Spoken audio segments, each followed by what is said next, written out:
Welcome to the ThroBak Guitar Lounge Podcast, episode number 58. Last week, I said no F words. We weren't going to talk about that thing, that controversial... The F word subject. But now we have to talk about the F word. You've remained silent as long as you could. Okay, we have to react. We have been introduced to the language choices of one Edward Bud Cole, and we must talk about the F word. It actually was part of his. It's apparently part of his vocabulary. The F word. So you've been. It's incensed you. I think it's gone. It's upset the entire. The musical world is one of camaraderie and cooperation. Look at all the great sidemen and session people. And it's why do those people keep getting their phone call? You know, they get a ring on their phone. This F word flies in the face of that. More than one level. Exactly. Okay, well, that'll be the Guitargument. Matthew insists on it. We were trying to suppress this whole F word thing. We'll talk about it. And you cannot remain silent any longer. We'll react to his 15-minute little diatribe with the Fender dealers that he spoke to. And for the pickups of the week, the focus of this pickups of the week is P.A.F. pickups and the out-of-phase middle position tone. What is it? How do you get it? What are the variations of it? And we will have two guitars with two different setups for out-of-phase. One with a Magna Flip, one which is a medium output set. That's the Lee 101 Plus set in a gold top, of actually a vintage 52 to 57 conversion. And then we will have also the 57 Steelhead with a switchable, electronically switchable phase, push-pull pot. And we will talk about that and play them and compare them. And that's a low output set. You do get a little different effect from the two, different outputs. So we will do that.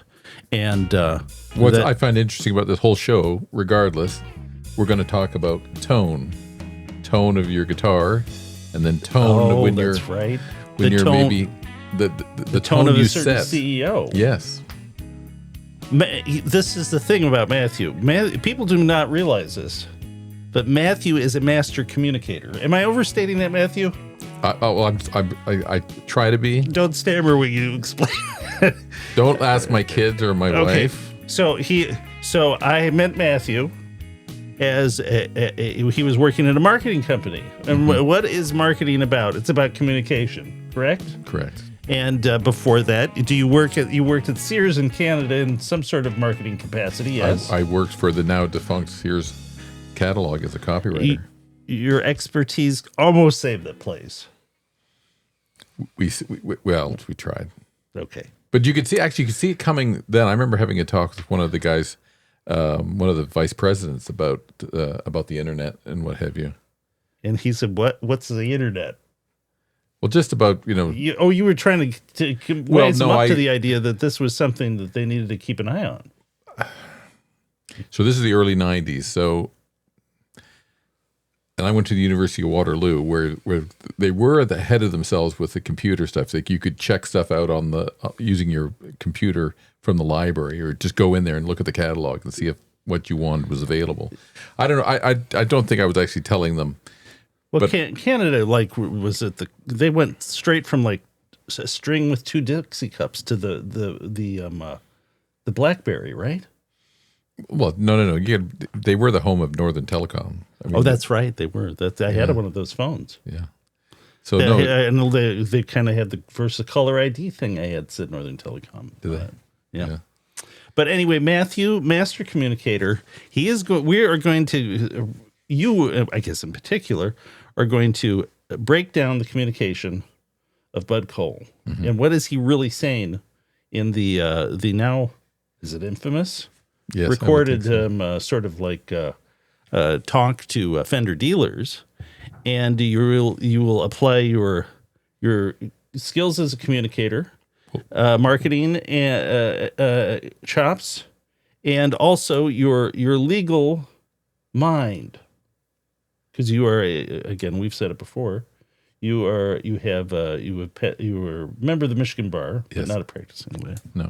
Okay. There's a lot of people out there know a lot more than I do, but you don't have to. The great thing about AI and great thing about the internet, you can educate yourself fairly quickly. So okay, and we will. What if this show is about nothing else? It's about communication. That's what we try to do. In fact, that is we communicate. Now, I may not be a master communicator because I look at the transcript that's auto made for me by Google, and I stammer so much I can't even understand it. But apparently, I get it across. So that brings us to the ThroBak Mailbox, and I will give the first example of the ThroBak Mailbox. Today, I got a call. It was about a question about Strat pickups. Oh my gosh, I said that. Should I say S-style? I don't know. That's a good question. Anyway. Could be in trouble there. We make S-style pickups. And in the conversation, he said he really enjoyed the podcast and that he appreciated that we spent the time that we spent on explaining things. That's what we're here for. Yeah. In truth, it's really, we want to explain what we make, but we also want to explain kind of what we're introducing on the podcast. And today it'll be the out of phase middle position tone of a P.A.F. style pickup. And we get this question a lot. People will kind of want to know what are the variations of it, but they'll also know, they kind of have an idea that they've heard of this out of phase P.A.F. middle position tone, but they're not sure what it is. And so they'll call, say, what exactly is an out of phase middle position tone? Let's say they're looking at the PG 102. Mm-hmm. So we will demonstrate that today. In fact, we're going to demonstrate it with pickups that aren't even the PG 102, which is kind of our offering that comes standard with an out of phase middle position tone. A lot of people don't even know that you can make any set of pair of P.A.F. style humbuckers out of phase, and you get this unique tone in the middle position. So we will demonstrate that, but that is my contribution to the ThroBak Mailbox today, Matthew. You have another one. One that came from the last episode 57, where we demonstrated a 56. Was it a 56 reissue with P90s? Or that was a vintage. Well, we were comparing. Yes, it was actually a vintage. Yep, yeah. So we were comparing. I forgot last episode already. Yeah, we were comparing a vintage 56 gold top standard and a vintage 57 special. Special, but they're both kind of ThroBak player grade. So anyway, this viewer said, "I like the special better in the bridge and middle positions, and the gold top better in the neck. So maybe I like the Alnico 3 in the bridge and the Alnico 2 in the neck." Huh. Okay. Well, that Alnico 2 does make it very, and I've said it before, kind of a woolly, thick sound, but still very detailed in a P90. And that is a cool tone. When you play the guitar, you do really notice that. It reacts well with the guitar itself. I don't know. I'm sure I'm not the only one that notices this, but you can get certain guitars where one position or the other really seems to sort of, with the pickup, either neck or bridge position, really kind of seems to accentuate what the resonance of the guitar is. And for that guitar, the gold top, the 56 gold top, the neck pickup and the neck position, it really does seem to match the resonance of the guitar. You can kind of feel it when you play it. Right, you can feel it. Yeah. There was another viewer who said the same thing, who really liked the neck position and the gold top. So that resonated with people. That literally resonated. Okay. So should we go right to the pickups of the week? We'll go to the pickups of the week. Again, this may be. I hope this will be informative. That's the point of it. Mm-hmm. And we're going to do two variations of an out-of-phase middle position tone with two different pairs of pickups, one low output, one medium output. Medium output has magnet flip in the neck position, and the low output has a switch, push-pull switch, which puts the neck pickup electronically out of phase. So there's a bit of a debate. Just to explain what the middle, I will start by explaining what the middle out of phase tone is, kind of conceptually. The normal setup for Les Paul is for the neck and bridge pickups to be in phase. If you can put one of the pickups electronically out of phase with the other, usually for this it's the neck pickup, you can accomplish the out of phase by making them magnetically out of phase by flipping one of the magnets, or you can do it by changing the hot and ground, which will make them electronically out of phase. There's a bit of debate as to whether or not there's a difference in tone between the two. I'm not so sure there is, but I will demonstrate both. The advantage of the electronically out of phase is you can make it switchable. Mm-hmm.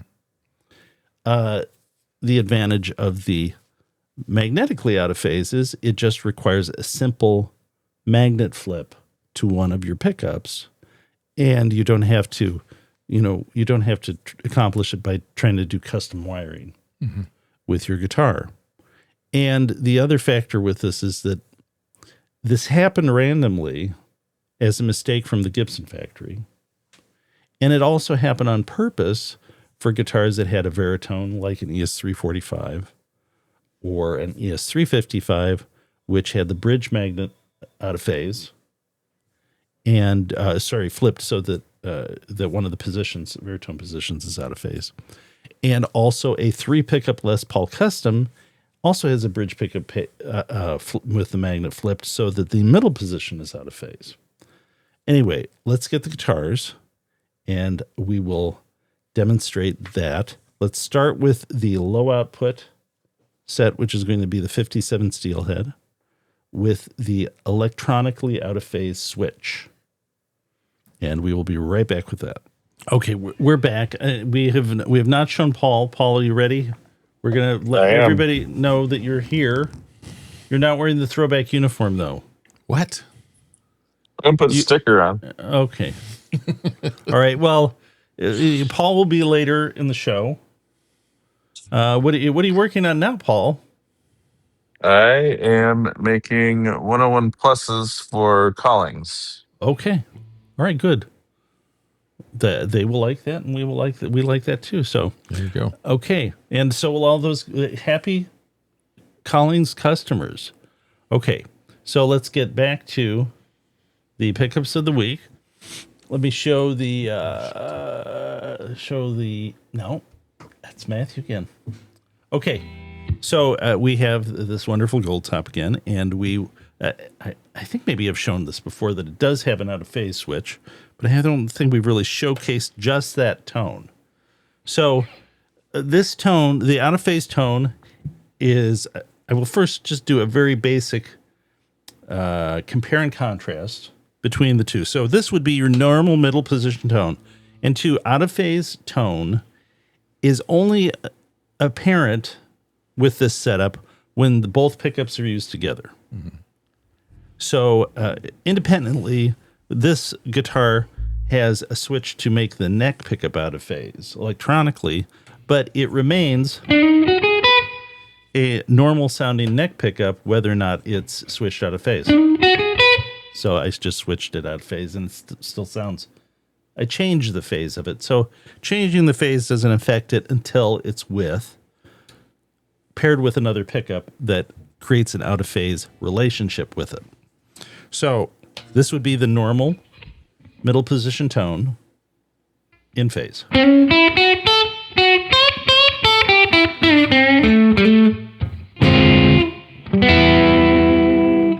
Okay. This is out of phase.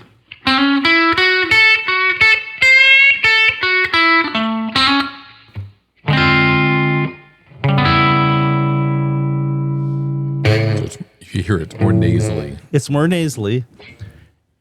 Such a word.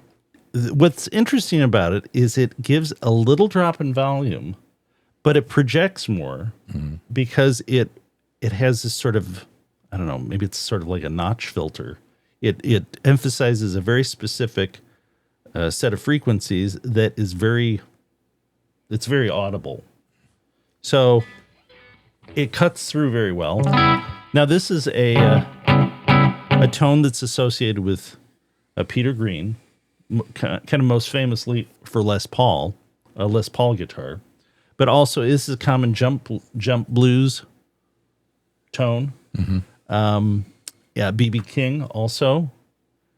I think that if you what's Live at the Regal, I think there's examples of this tone in the Live at the Regal album. So very early on.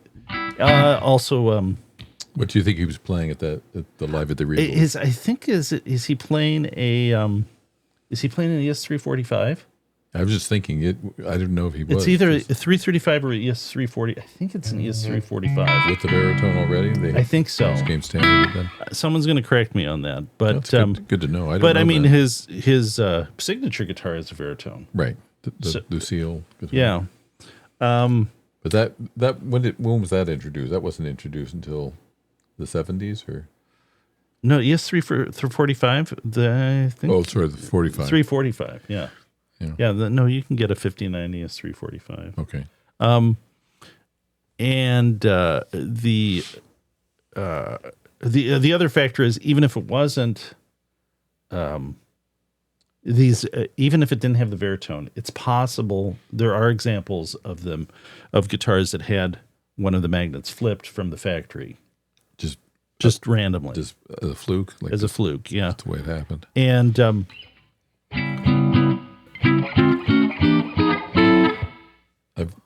I have one question for you. When you're playing it out of phase right now in the middle position, yes, where are your tone and volume? Okay, now I've mentioned before I prefer the tone on 8, but right now tone is on 10 for both of these.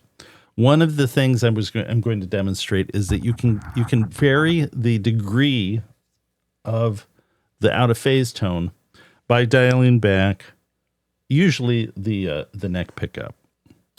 And I'm just going to go from 10 to 9. So here is that is with the both volumes up full.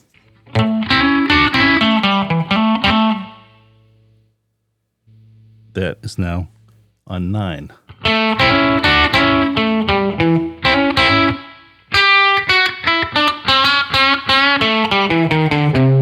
A little less nasally, but you still get some of that, especially on the high strings. So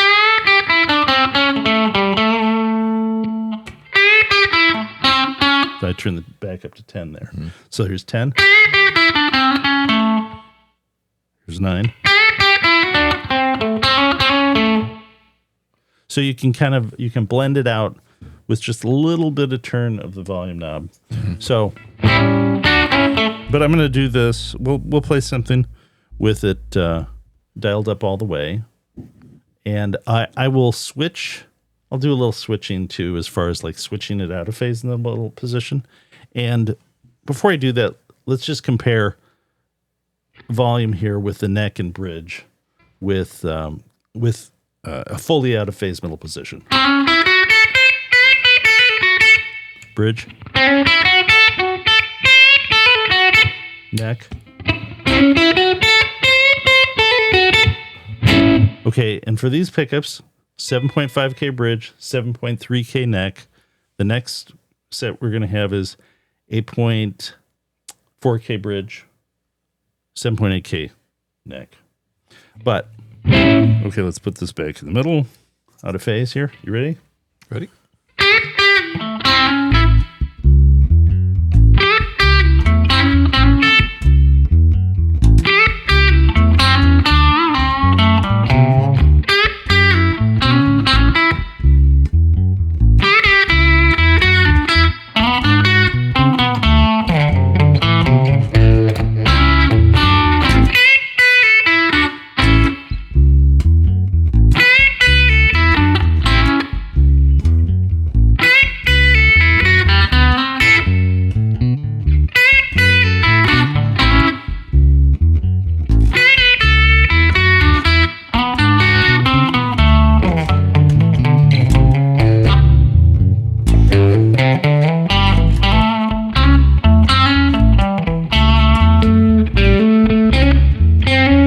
Normal position.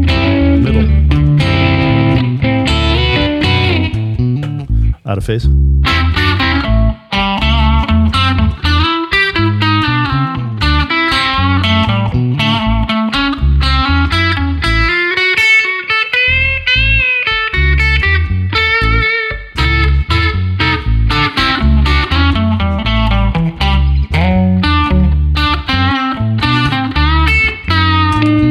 Neck. Bridge.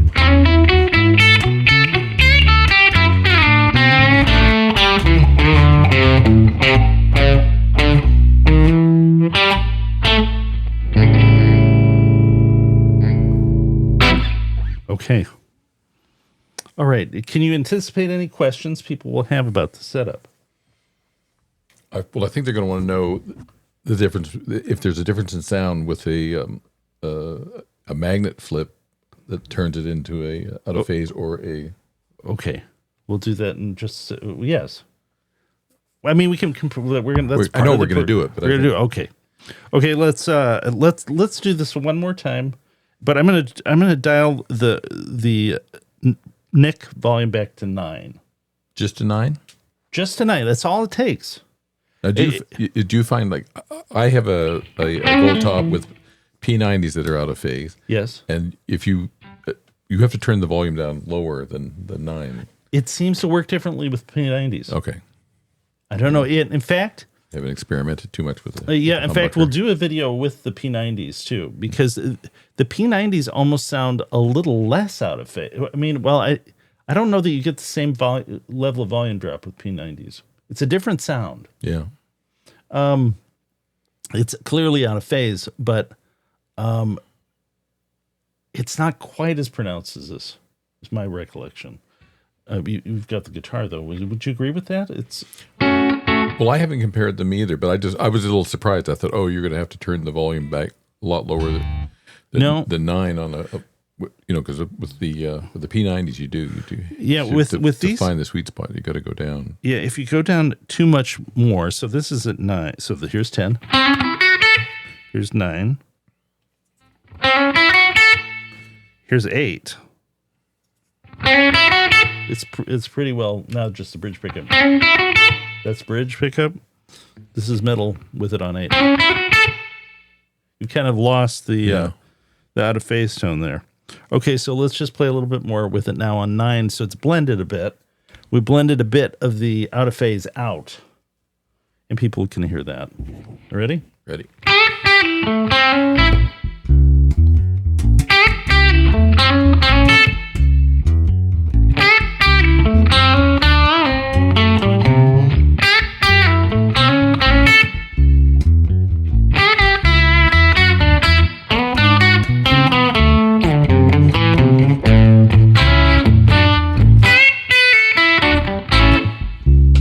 Not out of phase.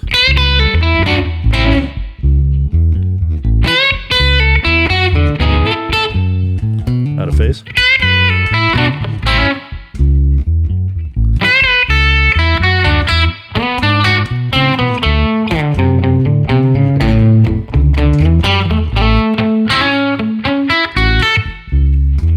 Bridge. Neck.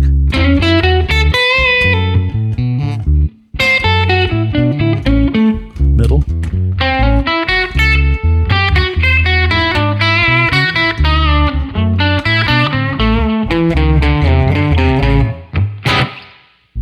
It blends a little better with the bridge and neck pickup. Mm-hmm. If you dial that back to 8, you don't really get quite as much of a contrast in volume with that. Okay, so let's switch. I'm going to switch the guitar. Okay. And we will do now the neck magnet flip rather than a switchable out of phase setup. Again, I'm switching phase with this guitar with just this push-pull pot that is a switch for the neck pickup. Okay, so the one question I've got, maybe other people do. How is the neck pick wired? Is it Is it 4-conductor? This guitar is 4-conductor, but you could do it with 3-conductor as well. You could do it. So just that one pickup is just that one pickup. Yeah, you only, if you want to make it switchable, you only need one pickup. okay. Either 4-conductor or 3-conductor. Okay, let me switch the guitar, and I will be right back. Okay, we're back. I have here. Oh, I think my cord is stuck here. I have the. This is a 57 to 50. Sorry, 52 to. This is a vintage 52 to 57 Les Paul conversion, refinished top, reset neck, with ThroBak SLE 101 Plus pickups with a neck magnet flip. Right. It has vintage pots and everything. I did not mention this. We have 7.8K here on the neck, and we have 8.4K here. You have, that does affect the blending relationship between the two, as well as pickup height. So that might be a factor in also with your guitar. Okay. As far as blending the two. But that's another thing that factors in to the middle position tone being different between different sets of pickups and guitars. Okay, so this one let's just do this one on 10, volume on 10 for both of these. Now I can't switch out of this because it's accomplished with a neck magnet flip. I'd have to change this. I'd have to physically remove the cover, pick up out of the guitar, take the cover off, flip the magnet, and then I would have the normal phase relationship between the two pickups. But again, here's the neck pickup.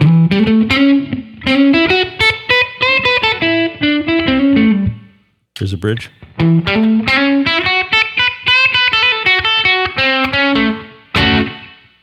Sound totally normal. But in the middle,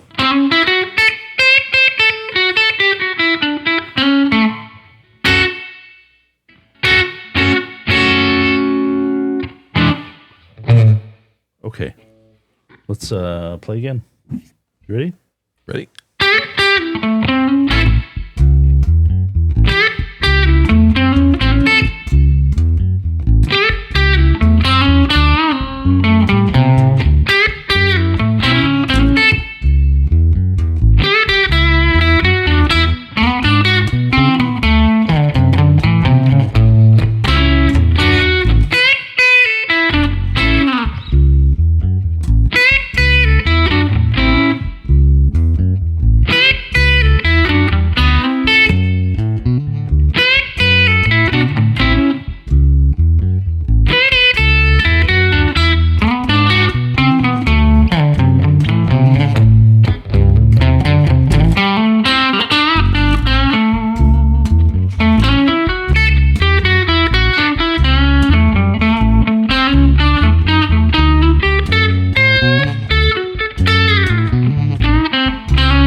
Phase in the middle.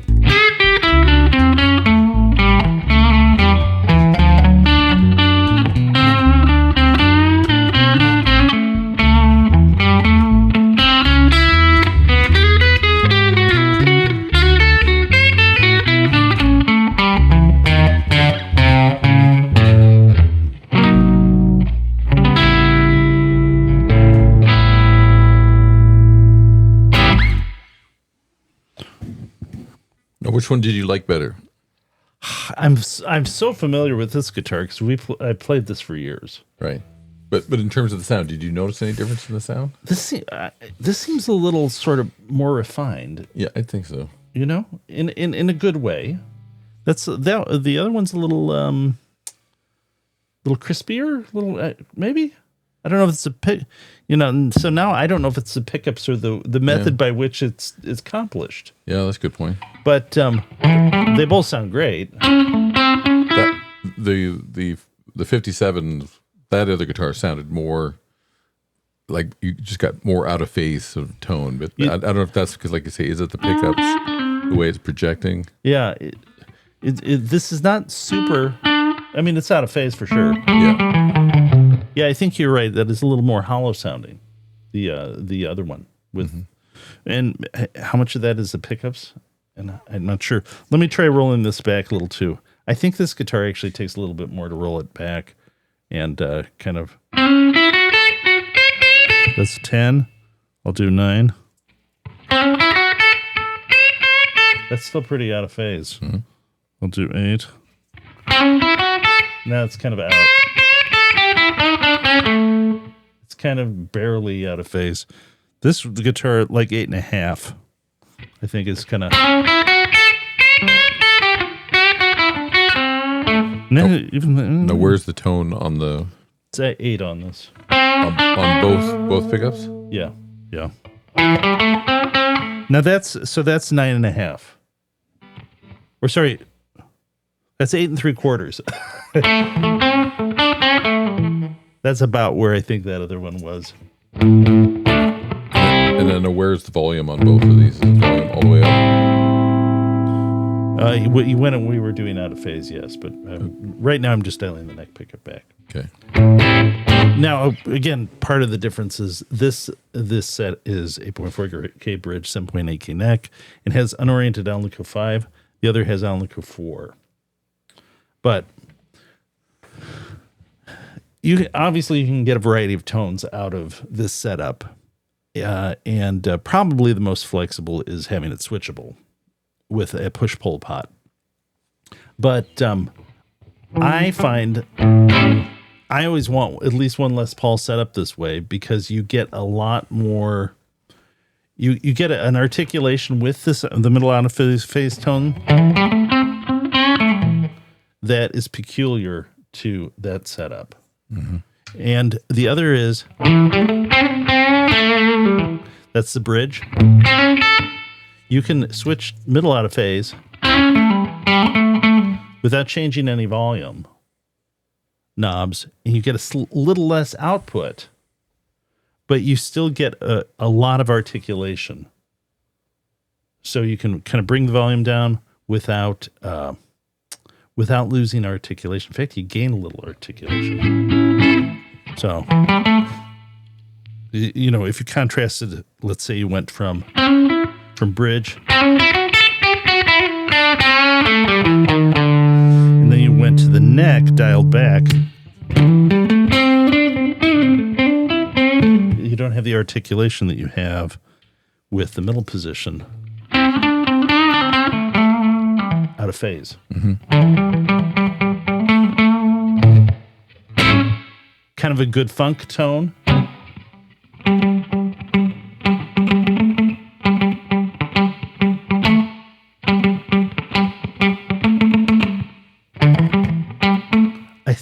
I don't have one of these guitars, but I know that sort of like the Bootsy Collins era of James Brown. His brother, Bootsy Collins' brother, played guitar, and it was a Vox model guitar, I think. Okay. And I think it had a bunch of switching options, and I think one of those is out of phase. So part of that sort of guitar sound from that area, I believe, is an out of phase sound. Oh, I'm sure. No. And you'll also get the out of phase sound, like if you have Firebird with 3 pickups, I believe one of those settings is out of phase. You know, like you have a reverse and non-reverse. There's another. I've been watching James Brown's stuff. Oh, yeah, and the one I'm thinking of specifically, the guitar player has got a 3 pickup non-reverse Firebird with 3 P90s. One of those is out of phase, I think. I think I'm right. It's 3 P90s. So anyway, And if you've got a 3 pickup guitar and you said one of them's going to be out of phase, which bridge 2 pickups are you using in the middle position? Is it the middle and the bridge. Okay. So in the middle position, it's the middle and the bridge pickup is the magnet flipped. If you were talking about a Les Paul custom, A custom, Les Paul custom. Okay. I hope that was informative. We will come back with the Guitargument, Matthew. And can you think of any other out of phase tones that are associated with Peter Green, BB King, jump blues stuff? I think the jump blues stuff is because I think some of these harmony guitars maybe were inadvertently out of phase, and that were often used for jump blues. What about your who's the fellow we were doing the Stormy Monday? Who did, Oh, that's right. T-Bone Walker. T-Bone Walker. Yeah, that's a 3 pickup, 3 P90 guitar, and that's sort of like the birth of the out of phase tone for jump blues, isn't it? Now, was that done on purpose, or is that That's just one of the settings, I think. Oh, it was just available. Yeah, because those have, I don't know, does his have one of those Switchmaster switches that has like 5 different positions on it? One of those is out of phase, I believe. And I assume those, I've never owned one of those guitars, but I believe that the setup for that is also that if it's just a 3-way selector, the middle is going to be the bridge in the middle pickup out of phase. So yeah, that's right. T-Bone Walker. We were trying to play a T-Bone Walker song last night. Having difficulty. What was it we were playing? Well, Stormy Monday. Stormy Monday. We Yeah. were trying to find a version of it. Okay. We'll be back with the Guitargument, and we will lend our opinion And expertise. to this whole F word thing. Maybe we have insights. I think this is kind of how we often approach this. We let the sort of influencer universe address kind of take first crack at this, Right. and then we come in with our high level of thought and reflection to help sort it out. We'll be right back with that effort. Be right back. Matthew, we're back. Serious back. topic. You were going to talk about the whole, should we just say it now, Fender controversy? We're talking. No, people don't want to hear about this anymore, but yet it keeps coming up. Well, I think it's worth talking about because this is our introduction. It's the guitar world's, the music world's introduction to Bud Cole. He has made himself visible finally. He's answered the whole controversy of this cease and desist letter issue that's been brewing now for it's over a month now, I think, isn't it? Yeah, it's and this was sort of the effort to calm the waters. Yes. And it seems to have backfired. I think it's backfired terribly. So, Yeah. in our effort to give it some insight, We're not going to pile on Bud any more than, no. Maybe is appropriate. And again, Matthew, you have a background in communicating, these matters. And I was a commercial photographer for years. So, I mean, I was around you marketing people. did you ever do any campaigns for politicians or executives or damage control, PR? No. Damage control. He does need almost a crisis PR firm now, doesn't he? He's getting to that point. Because the other people have talked about this. The first problem is that he didn't actually address his audience. Well, the first problem is that people underestimate the power of a sincere apology. And then they underestimate how bad it is when you try to offer something that's that you're presenting as if it might be as if it is an apology when it definitely isn't. Yeah. Because that's worse than not doing anything. Well, so what we're talking about is this 15-minute video that was, interestingly enough, recorded by and put onto the Bananas at Large YouTube channel. And Bananas at Large is a Fender dealer in California. They have 2 locations, one in Santa Rosa, I think one in is it San Rafael? Is that how San Rafael? Rafael? Yeah, I don't know. Anyway, they have 2 locations. I was curious to know, because I recognized it last night. I said, oh, Bananas at Large, I remember. They're a dealer. I think we've approached them in the past. They're a Fender dealer. They're a Fender dealer. So I thought, well, do they sell any other brands? And from what I can tell, in the electric guitar world, they only sell Fender. They don't sell one of these brands that... so they were anointed that's what I think. As being the bearer of this message. I think you couldn't have recorded that without somebody... giving you the okay. Yeah. And do you suppose it was... It looks like it was like maybe recorded from, someone's shirt pocket. It could have been. Hidden. But I wonder if... Do you suppose it was kind of on purpose? Like this is... We'll let these guys record it, and then that'll kind of give it... it'll give it more of a sort of off the cuff feel that will make it more sincere. That possibly could have been a thought. And it almost looks like it's maybe being done by the kid in the classroom who's catching their teacher being a jerk. Well, what's interesting about that is that when he starts talking and then when he finally drops the first F-bomb in the talk, it's kind of jarring. It feels a little, and when I watched it the second time, I realized, oh, he's working up to this point. He's getting himself kind of worked up, and but the audience doesn't really react to it. They don't really even laugh. It's like they're watching the teacher or somebody kind of go off and have a rant. I kind of got the impression that he thought he was playing to a sympathetic audience that would react positively. That's true. He's definitely doubling down on all of this sort of this, that heritage has this legacy and this heritage, and that it's funny, he says words matter and shapes matter, but it's like his own words, I think, left a lot of people sort of scratching their heads and feeling it was just odd behavior. Okay, so we were going to go over a few points from this and discuss those. Then these are points from Bud Cole's discussion.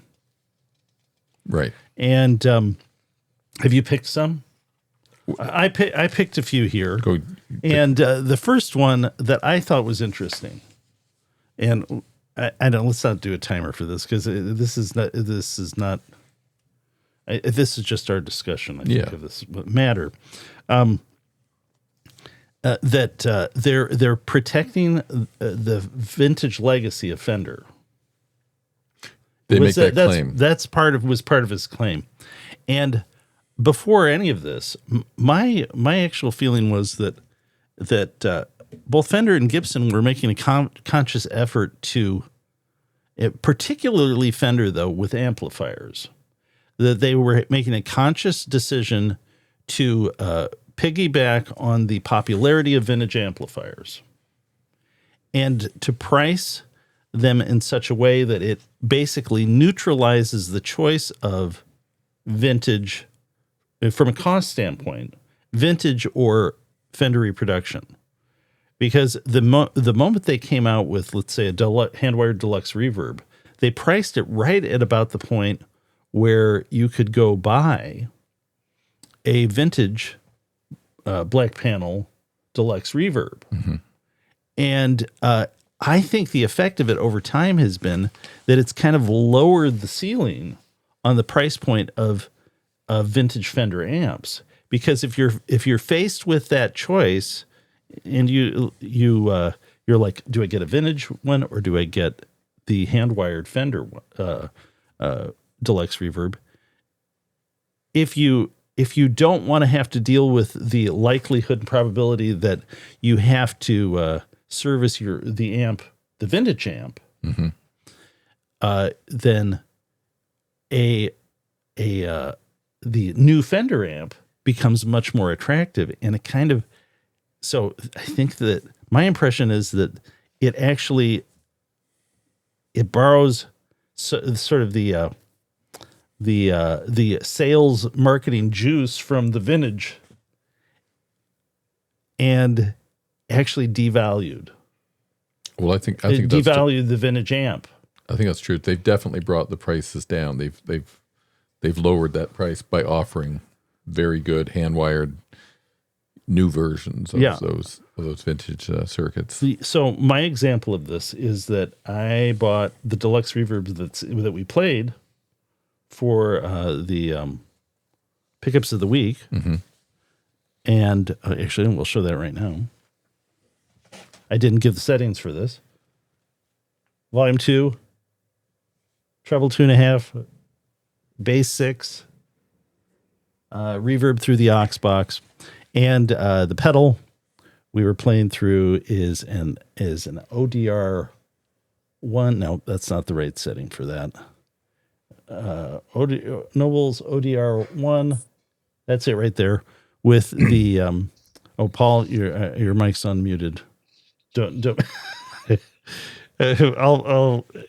I'll go back. Let's see. This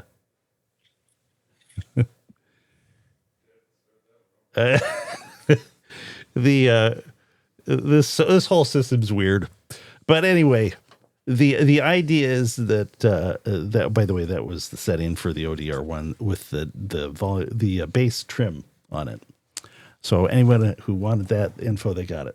But I bought that amp, that beautiful Deluxe Reverb right there, 1979 Deluxe Reverb. I bought that a year and a half ago for just under $1,000. That's a very good price. Now it did have a non-original speaker, and it did need to be recapped, and it had a few resistors that were fried. But, that price is the same as you can get that's less than you can get a new 68 reissue for, isn't it? It's about the same price as a 68 reissue used. Yeah. So I mean, there's your evidence right there, and that's that. So the idea that they're what they really want is to protect what Fender's intent is to protect vintage values. I don't think holds any water at all. No, I don't think so. No, the thing that really sort of got me about it is I think they're still fishing. They're still fishing for some kind of a compromise for the other larger S-style makers to come out and do some kind of a deal. But I don't think they have any need to. They want a precedent set where they somehow start negotiating with Fender over something that, interestingly enough, the German court gave Fender, let them win on the merits. Where in the United States, if you had a default judgment, you would not be able to win on the merits. They may make a comment in the decision, but they wouldn't be left with anything where they could say, oh, now we have a copyright on this body in Europe. That's what they're claiming. But the interesting part of of Bud Cole's talk was that he actually talks about S-style guitars as sort of a disparaging way to talk about a Stratocaster. And so the part of this is an effort to actually control the language of not only control who gets to make this, what has previously been a settled matter for the shape of the body, but now it's not enough to call it an S-style guitar, because that is apparently sort of a underhanded way to say Stratocaster. And so I don't know if this is part of the strategy, but it sort of appears to be that controlling that language is kind of an extension of controlling who gets to make this body shape. And obviously Stratocaster is a copyrighted or trademarked brand for them, but they're now kind of conflating the two with S-style guitar. The other thing I thought about is like, what is Bud Cole actually trying to communicate, and what is he actually communicating on this? And seriously, maybe this helps him out, because when I watched it, I thought it's someone who's trying to project that they have a gripe that has to be addressed, and that the strong language and sort of the tone of it is his effort to show how strongly they feel about it and how important it is to them. But given the history of that, basically the horse has already left the barn on this, is what most everybody thinks about this, is that his tone and language really projects that he doesn't have the kind of control that he should have of this situation. That maybe it's not going well in terms of what has been communicated so far, and that what you're seeing in terms of the language and tone from him is just an indicator that he's a bit squeezed by the whole thing. Yeah, I think they're feeling the pressure of it, and I just found it odd. The other factor of it is the actual language of it is. I was thinking about like why does it seem off-putting? And the reason is that it seems like a shakedown. It seems like a shakedown in sort of like a B movie, sort of like film noir way. You know, like the flower vendor in the old neighborhood is there's a new guy in town, and he wants his protection money. You got to cough up some insurance for your business. And the new guy, Bud, comes in, you know, and he says, while the guy's cleaning the windows on his flower shop, he says, sure be a shame if someone broke those windows. And, you know, you got a wonderful display of flowers there. He says, oh, hi, Bud. I usually handle that with Joey. He said, well, Joey's no longer in town. He's allergic to lead, apparently. I'll be handling Joey's work from now on. And you got to say Joey's relocated to the desert. He likes that dry weather in the desert. And you know, Joey may have been fine with you making that Stratocaster shaped flower arrangement, but with Bud, you're going to have to pay $250,000 if you want to continue to do that. And I see you got about 5 arrangements in this window right now, and it'd be a pity if those things broke. You know, it's sort of that. It's really kind of how it comes across. Well, it was funny when he mentions about destroying inventory. He said those were unfortunate comments. Yeah. Well, that's right. Then the cop comes along and he says, "Hey, Bud, what's going on here? Sam, the flower vendor." Hey, Sam, what's is there a problem here? And then Bud says, "Oh, no. Sammy's my friend.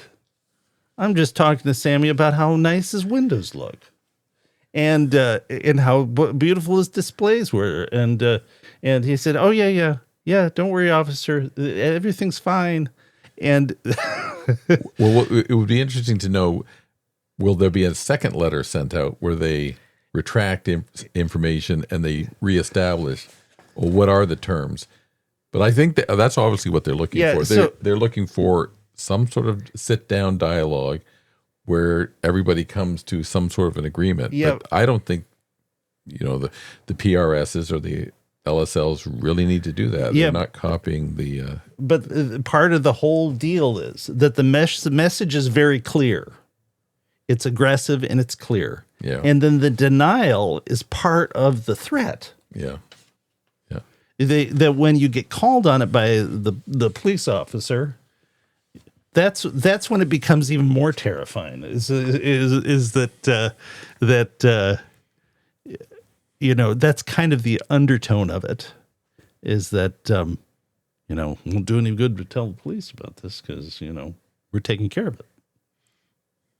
And I don't know. That's I assume that's really not the message they want to get across, but that's kind of what came across. Oh, that's what's definitely coming across. So we thought about this. What Rick Beato said that the solution, well, before this was that Bud Cole, Fender needs to kind of basically apologize and say this was a wrong direction, and that the clearest way to do that is to have a new CEO.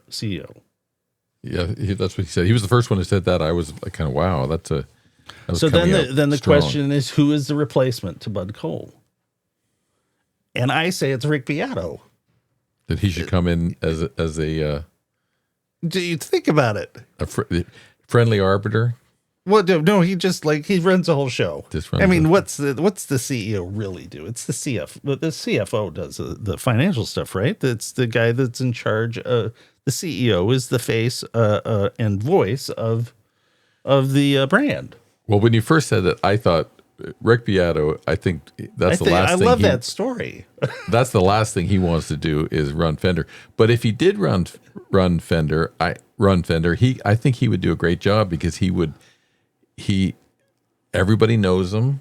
He can get any interview he wants. Well, no, think about this seriously, and this is not a joke. It's goodwill. He projects. No, think about it though.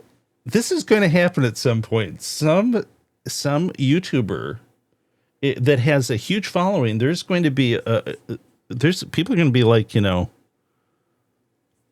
that we want some of that for our brand. For our brand.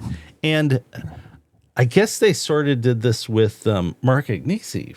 I mean, he's not running the place, and that kind of backfired as far as the Play Authentic thing. Mm-hmm. But they clearly know that there is something going on with a YouTube presence. By the way, it's not going to be us. I'm quite sure of that. Maybe it'd be you, Matthew. You're not going to get the call tomorrow? No, maybe you would. You're the master communicator. But I mean, seriously, think about that. It's amongst your kids, at least amongst my kids, what are the stars of the day are YouTubers. It's not so much like film stars. So there is going to, these guys that do videos of them playing video games. Mm-hmm. They're making movies. What do you mean they're making movies? There is, what is the name of the guy? Is it Markiplier? No, I think it's Markiplier. It's out now. He directed, financed his own movie. It's in theaters. And he's a gamer? Yes. Okay. And, you know more about this than I did. I did not know about it until my kids told me about it. They went to see it. Okay. That's this is no joke. This is going to happen. Some company is going to decide, I know who could turn this thing around. It's that guy that eats the giant pizza. What's his name? You know what I'm talking about. I don't know the No. Who's the guy who's always got he's like the giant YouTuber. He's got his own burgers and Mr. Beast. Mr. Beast. Mr. Beast can turn this thing around. I'm not kidding you. So who is the guy for that in the music world and guitar world? Yeah. It's Rick Beato. And honestly, seriously, some of these guys going to have a conversation like this? Well, I think Rick Beato, we got to get that guy on our side. You should get a finder's fee because you said it here first. I've never heard that. You came out with that, so maybe you're onto something there. And honestly, so I mean, the way that is the secret to getting a younger audience interested in guitars or whatever you want. Yeah. You have one of these mega influencers for a younger generation decide that, I love playing guitar. Yeah. Learn to play. I'm going to learn to play. I'm going to learn to play like Eddie Van Halen in 30 days. That'll be the video, right? We'll play Eruption at the end of it. Okay. Well, my final word on this, and I was You'll be the cool down. This is the cool down. So during his Bud Cole's diatribe, he suddenly says, he brings up this analogy. He said, "This is what we do. This is what we chose to do. This is our living. We sell guitars. We sell, music. We sell all this stuff." And then he said, "At least we're not selling vacuum cleaners." And I thought that was a low blow. And so I made a call. The best vacuum cleaners are the older ones. You know that, Matthew. Well, the old Electroluxes. Yes, seriously, no joke. Well, Paul said something. Paul, you have a vacuum cleaner opinion? Rainbow. Oh, that's right. Paul's an expert on this. I saw one of those. Paul used to sell Rainbow vacuum cleaners. Well, how many amps did that unit have? What was the size of the motor on that, Paul? You don't remember? 24.87. Oh, wow. That'll probably take your carpet right up. But so I made a call, and I made a call to a local vacuum shop, and I said, "Do you happen to play guitar?" And he said, "Yes." I said, "Well, can I get a comment? I do a podcast. Can I get a comment?" Are you serious? You actually did on this? The CEO of Fender, who said, "We sell guitars, we sell dreams, we sell music. At least we're not selling vacuum cleaners." So I said, "Do you play the guitar?" He said, "Yes." And I said, "Can you give me a comment on the Bud Cole's disparaging comment about what you do for a living?" Okay, let's hear it. Is this true? And he said on the phone, I said, "Can I quote you?" And he said, "Yes." And he said, "Well, he sucks." Okay. I guess I should have seen that coming. Okay. But it did make me think, it's like, wait a minute, maybe people ought to start posting pictures of their vacuum and send it to Bud Cole. You know what the problem with this is too for Bud Cole? And, it's not easy to talk in front of people. No. But he's been around the block. This isn't his first rodeo. Yes, the problem he's got now is that he's had one chance and he's had two chances. The first chance was the kind of the cease and desist. Mm-hmm. The first chance for him to kind of sort it out as a actual person failed. Mm-hmm. So you got two of these failures, and that's a problem because it is one of these things that's sort of the first impression from it is kind of really important.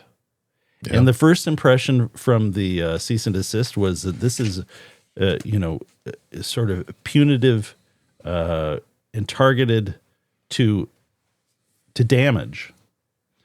And then the follow-up with this talk, it doesn't project anything different than that initial cease and desist, and kind of the efforts to do it kind of come across as not sincere and still threatening. Well, and listen, from their standpoint, maybe this is really what they're going to hitch their wagon to, and that this is a business imperative for them. Well, I think it is, because one thing he does say, and he repeats it. He said, "Fender is the leader in the guitar world," and then he said something like, "Fender must be the leader." Yeah, it is a business imperative. They have a target for sales, and they're not meeting that, and so it's what is it? Is it mercantilism that whatever business someone else has is taking it away from you. So they increase their business by reclaiming the business that's taken away. But I think right from the start of this whole thing, people have said they ought to focus on quality control. And somebody was posting one of those, either it was a Strat or a Tele Ultra, and showing the fretwork on it. And it's a $2,600 guitar, maybe a little more. And it was totally unacceptable. Like guitar like that should be leaving Fender in perfect condition. Yeah, you do definitely get the impression that the focus is on selling more rather than selling better. Selling as much of what you can that is as well crafted as possible. It seems like maybe the focus is on numbers rather than the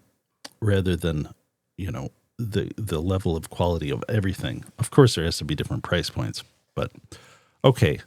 Were we to meet on Bud Cole? I don't think so. I'm seriously sympathetic for his hands are tied probably by who he's working for as well. He's definitely communicating the message they want, that they probably hired him for. Well, and at the same time, my experience is that the tone and the culture of the place is going to be set from the guy at the top. Oh, sure. And I think he has. I think this is his. Yeah. So. I guess you're right about that. Okay. All right, Matthew, you've got Rorschach Riffs. Yes. Paul will be a part of this. Paul, you ready for Rorschach Riffs? I am. Okay. All right. He's got his Post-it note. Let's get your guitar, Matthew, and we will be right back. Okay, Matthew. Ready? You are ready. Are you ready for your Rorschach Riffs? Let's make sure we're on Rorschach Riffs here. Okay. We are. Let's see here. You're going to play the magnetically out of phase 52 to 57 Les Paul conversion vintage guitar we got right here. I'm going to start with the bridge pickup, but I think I'll go to the middle. With the ThroBak SLE-101 Plus pickups, amongst our very best sellers, as well as the 57 Steelheads. But let's see here.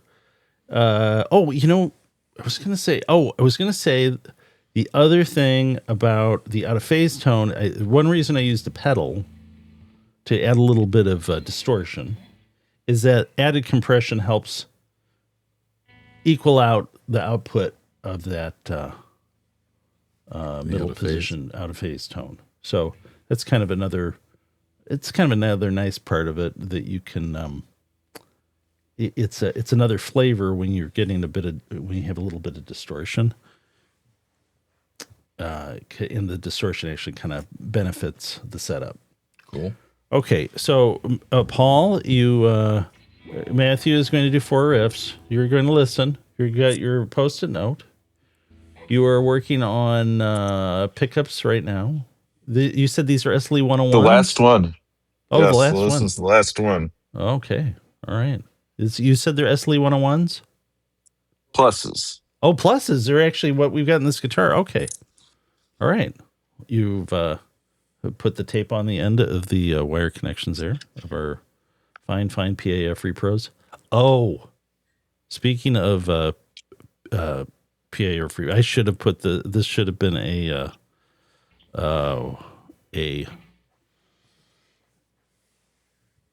this should have been in the viewer mail. 2 days ago, I got an email with someone who has some used ThroBak pickups, and he wanted to know, he was getting weird readings out of them. Mm-hmm. Then he wanted to know if he could send them to us for repair. And he sent me the readings, and they did not make sense. They were both bad, both pickups, which is super unusual to have 2 pickups that are bad. You might have 1 pickup coil that's bad, but 2 pickups, to have 2 pickups fail, that's super weird. And how long did he have them when he started? I don't know, but the numbers he was getting off of them were not resistance readings you would get from 1 failed coil. So I asked him to send pictures. And what happened is someone aged them with muriatic acid, so much so that the base plates were like totally fried. What color were they? They were like, they looked like tarnished gray nickel, like all the shine removed off them. which you don't even see on vintage ones, really. So, by the way, that's a tip for anybody who thinks they're getting a vintage pickup. If everything is really, really, really tarnished, including the base plate, like it's so tarnished it looks like it was, left outside, it's meant to deceive, is my feeling. Anyway, what happened is the fumes from the muriatic acid just destroyed the pickup. And it's not worth fixing in the sense that we have to take it apart, strip the wire. The pole screws would have to be replaced. The slugs would probably have to be replaced. The whole thing has been kind of destroyed because someone after the fact decided that they were going to kind of do their at-home aging job on it and put the whole pickup in muriatic acid fumes. And we've had over the years, we've had this happen twice with guitar makers, and they were almost like panicked. One of these guitar makers actually sent them back, and I opened it up like they didn't want to know they don't work, and it had like ferric chloride under the cover. This is like they had dipped the whole thing. They had dipped the whole thing.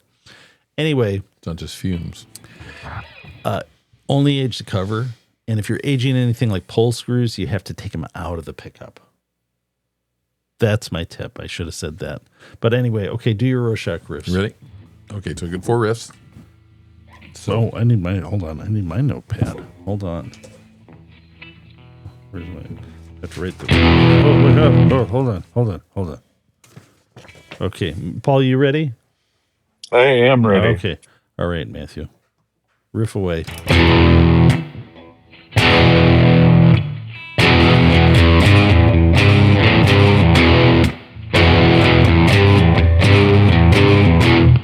I think I know that, but I think you're playing it differently than I'm remembering it.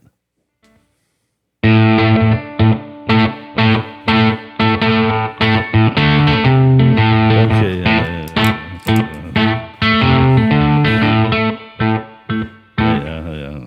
now we'll go to the out of phase with wow. no overdrive. Okay. There it is. Pretty good. That actually sounds right. Yeah. And then the okay. Yeah.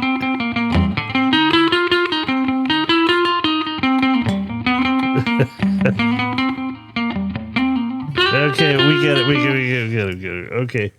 It is a kind of instant garage band, isn't it? Yeah.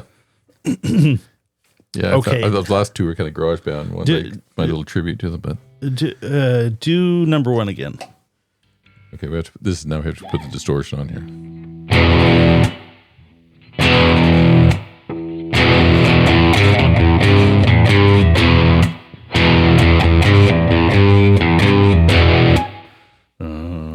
I know the song. Nothing early 70s glam rock.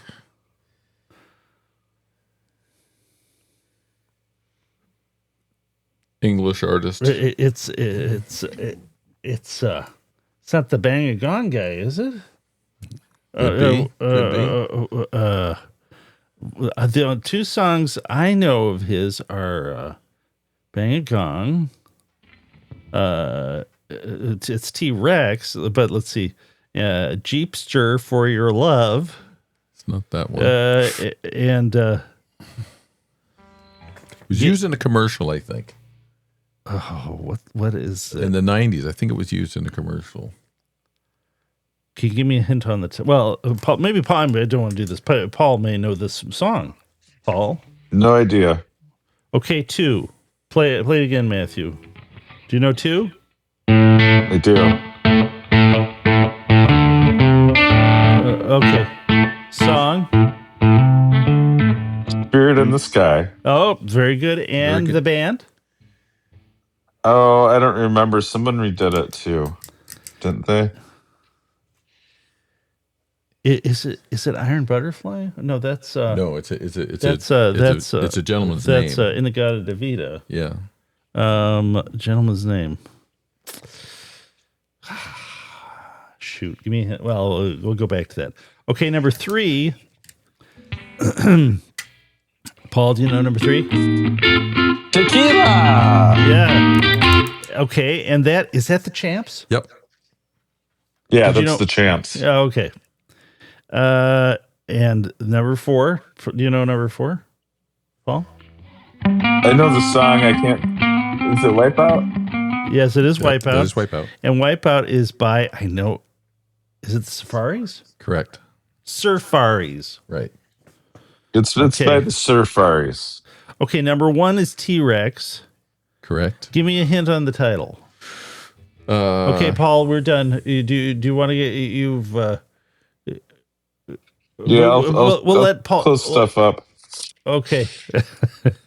Bye, everyone. Okay. Oh, I'm hitting her. Okay. All right. So the T-Rex song. It's not Bang Gong. It's not No. Jeepster. No. Give me a hint. I think. Okay, there's one line that says, "I'm your toy." Da, da, da, da, Oh, da. 20th Century Boy. Right. Correct. Is it 20th Century Boy?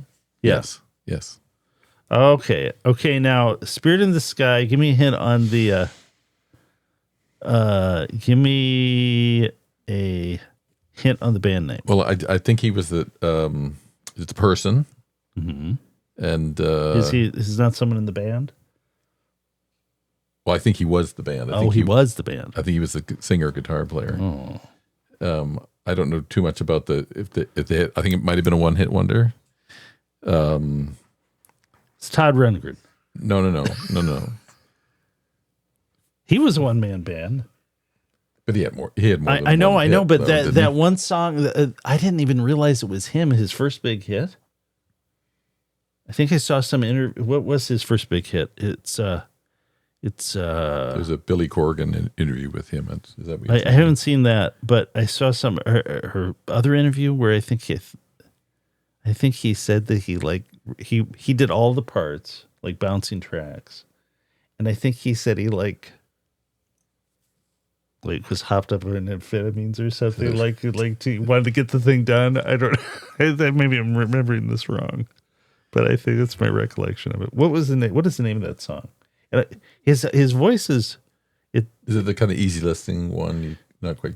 Yeah, shoot, I'm forgetting the name of it. But I think when I realized he did it, I thought that maybe that was a woman singing it when I was a kid. Because he's using a very high voice. Oh, shoot. It's a good song. And it's actually pretty amazing that he did it all. It's all, him bouncing tracks, I think. Okay. With him doing it. Okay, so what? Give me a sounds like for the name of this I think. person. He might. What was Peter Green's full last name? Greenbaum, Okay. Max Greenbaum. Was it really? No, I know, but it's Well, Peter this- Greenbaum. the- That the- was thinking of The fellow who Greenbaum wrote was "Spirit in the Sky," the same last name. is Greenbaum. Yeah. I have no idea. You don't know the first name? No. Like who's got the vintage guitar store in California? Norman Greenbaum? Yeah. Well, now we know he's one-hitter wonder. He's got a name like Lightning Powers or something. That's not. He needs a. That's a guy needs a stage name. I think you're right about that. Okay, so Matthew, are there any Musings musical? Yes, you have to put my picture up. Oh, okay, that's right. I've got you. So Want? have you gone to Well, the? let me gone go to- to the musical musings here. We'll just okay. So you want the picture that you had me upload here? Yes. And big surprise, it's Rush. So I wanted to tell everybody, after much thought and discernment, Oh, you are going. I decided to blow the majority of my concert going budget on two tickets. I could only convince Bridget to go. Kathleen would probably go, but she's going to come to do something with her mom that weekend, but she's up north. But Bridget and I are going to go see Rush. Okay. Congratulations, man. And the last time Bridget saw Rush, I was thinking about it today. She would have been just 10 years old. Oh my gosh. So she's, how time flies. isn't it? But I would But take, these childhood memories will last a lifetime. that was a fun concert. And the It was hearing loss. It wasn't, well, they did have earplugs, so we took care of that. But I took them to go see the R40 tour in 2015 at the Palace of Auburn Hills. And they enjoyed that. So I said to Bridget, you got to find your T-shirt if it still fits you. I don't know. She would only have been 10. I haven't thought about this, but they don't have any objectionable lyrics, do they? Do they? No. There's nothing. No. That's a credit to their fine Canadian upbringing. Very, very yeah. You know, when you think about straight. it, it's kind of an accomplishment. It really is. Yeah, no, I don't. It kind of is. The only thing you could fault them for is like, well, what the heck are they talking about? You'd have to get your philosophy books out of your. Yeah. But anyway, I'm going to go see them, and I asked my wife if she would go, and she said, not bloody likely. Oh wow! And she's Canadian. I took her to see Rush on the Test for Echo. She's more tour. Canadian than you are. Well, she was born in. Yeah, I guess he is probably. You've got dual citizenship. You could get away with that, but her, what's going on? She doesn't like most concerts, but anyway, it's funny. But that will be a review in a upcoming musical musing, and I guess they're going to take your phone away. You're going to have to put your phone in one of those little pouches. They did that at Bob Dylan, but hopefully not at Rush. So I'll get some pictures maybe too. How much are you going to charge me for this? I didn't pay for the tickets, you know. No. Well, at least you don't know that you paid for them yet. Okay. All right. Thanks for watching. See you next week.